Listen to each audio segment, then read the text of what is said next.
देखिए, press conference हमने की है। कल हमारा एसकेएम की जो है एक बैठक हुई है, जिसमें 17 राज्यों से 150 किसान संगठनों के लोगों ने हिस्सा लिया और ये मांग रखी कि जो हमारी लंबित मांगे हैं, जो 9 दिसंबर को 2021 में सरकार ने लिखित वादा किया था कि जिसमें एमएसपी की गारंटी की बात की थी, सबके कर्जे माफ़ करने की बात की थी, केस वापस लेने की बात की थी, पराली जलाने के ऊपर बात हुई थी, बिजली बिल लाने के ऊपर बात हुई थी, लेकिन सरकार ने कोई भी मांग नहीं मानी। इसलिए हम लोगों ने कहा कि भाई सरकार तो जो है पहले की तरह ही है, गूंगी बहरी तो है ही, लेकिन झूठी भी है और बेहद झूठ बोलने वाली सरकार है। इसके साथ तो बिना आंदोलन के नहीं, इनके झांसे में हमें नहीं आना चाहिए था।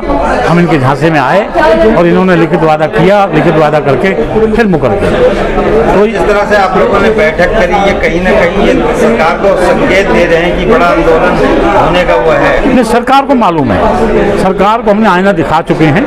आपने देखा होगा कि 2024 के चुनाव में हमने कहा था कि बीजेपी को शिकस्त दो, बीजेपी को पीछे धकेलो।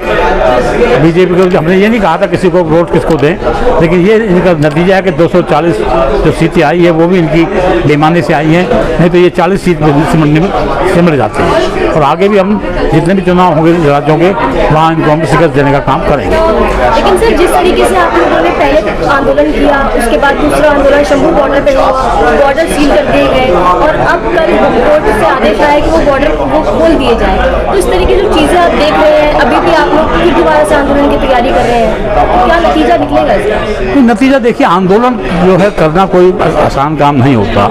आंदोलन जब किया जाता है जब आदमी बिल्कुल सर तक जो है मतलब डूब जाए।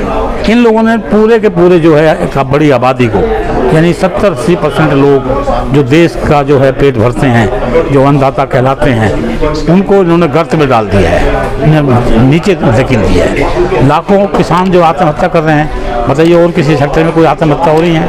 कहीं मजदूरों में आत्महत्या हो रही है, कोई व्यापारी आत्महत्या कर रहा है, रोज़ उनके कर्ज माफ़ कर दे रहे हो आप। किसान का तो इतना कर्ज भी नहीं है आपके ऊपर, अगर आप माफ़ करना चाहो तो।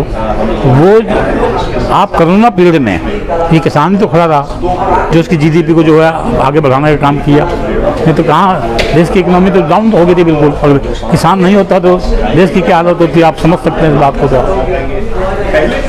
सर, वजह क्या रही जो कि आप लोगों की जो मांगे पूरी नहीं हुई? वजह सरकार झूठ बोलती है, सरकार झूठ बोलती है, इसका क्या वजह बता सकते हैं हम?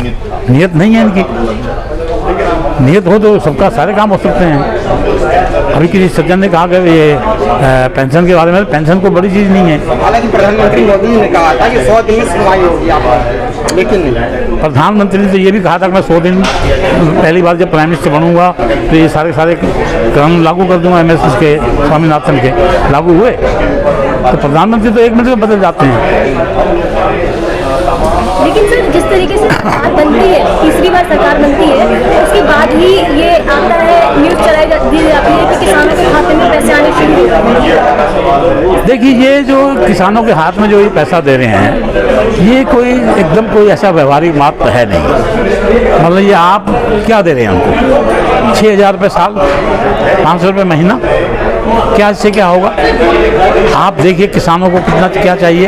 अरे उनके आप कुछ मत दीजिए, उनकी जो एमएसपी की जो गारंटी की बात हम कर रहे हैं, एमएसपी की गारंटी जो 1.5 गुना मूल्य जो है C2 प्लस की जो बात हमने की है वो दे दीजिए आप, और सबके कर्जे माफ़ कर दीजिए, और जो इसको जो कर्जा जो किसान को चाहिए उसको सुलभ कर दीजिए, बिल्कुल ठीक हो जाएगा।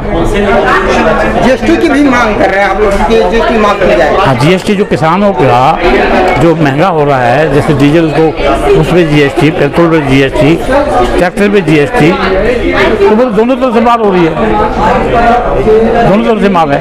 ठीक है सर, थैंक यू।